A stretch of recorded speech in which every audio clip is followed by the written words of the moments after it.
Of course, the current flavor is the G20, and the G20 is about India's position in the world. And what is very important for a country like India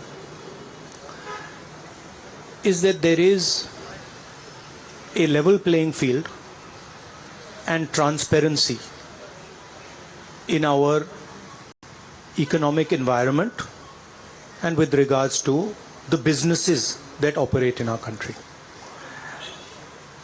This morning, two prominent global financial newspapers have raised a very important question.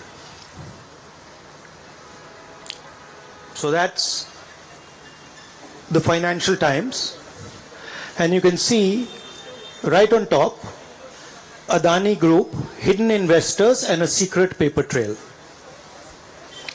Get that?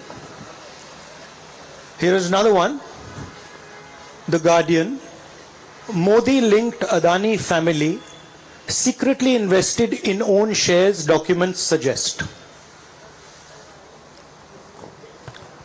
And the third one, a wealthy Indian family with links to Modi invested in own shares. Now, these are not any random newspapers. These are newspapers that affect investment in India. They affect the perception of our country in the rest of the world. Now, there are a few questions that they are asking. These newspapers are asking.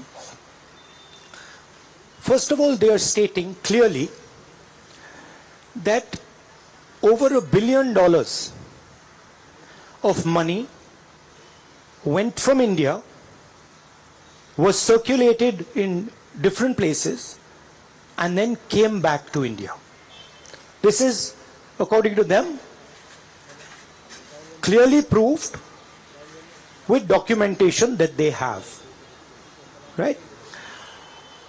So the first question arises, whose money is this? ये किसका पैसा है? ये अदानी जी का पैसा है या ये किसी और का पैसा है? So that is the first question. Second question, the mastermind behind this is a gentleman called Vinod Adani. He is the brother of Mr. Gautam Adani, and there are two other people who are involved in this round tripping of money. One is a gentleman called Nasser Ali Shaban Ali, and another is a Chinese gentleman called Chang Chung Ling. So the second question arises, why are these two foreign nationals being allowed to play with the valuation of one of the companies that controls almost all of Indian infrastructure? Who are these people? And why are they being allowed to do this? And what is the role of the brother of Mr. Adani in all this? The final point, which is a very interesting point, is that there was an investigation, evidence was given to SEBI,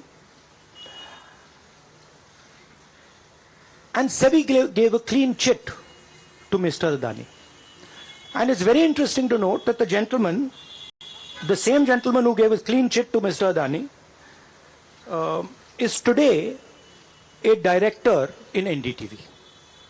So it is very clear that there is something very wrong here. Now, we are trying to show the world that we are a transparent economy. We are trying to show the world and our businesses that India has a level playing field. The question, of course, is why is this one gentleman who is close to the Prime Minister of India allowed to move $1 billion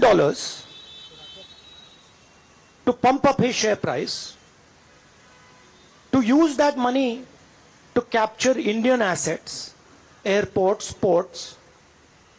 Why is there no investigation taking place? it's very important that the Prime Minister of India, Mr. Narendra Modi, clears his name and categorically explains what is going on.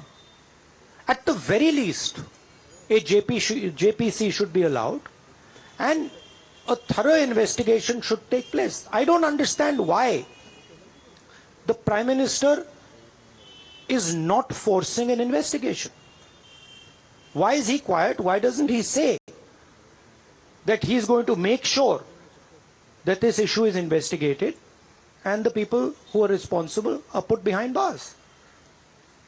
So this is raising a very serious question on the Indian Prime Minister just before leaders of the G20 are coming here, are going to be our guests, and they're going to be asking the question, what is this special company?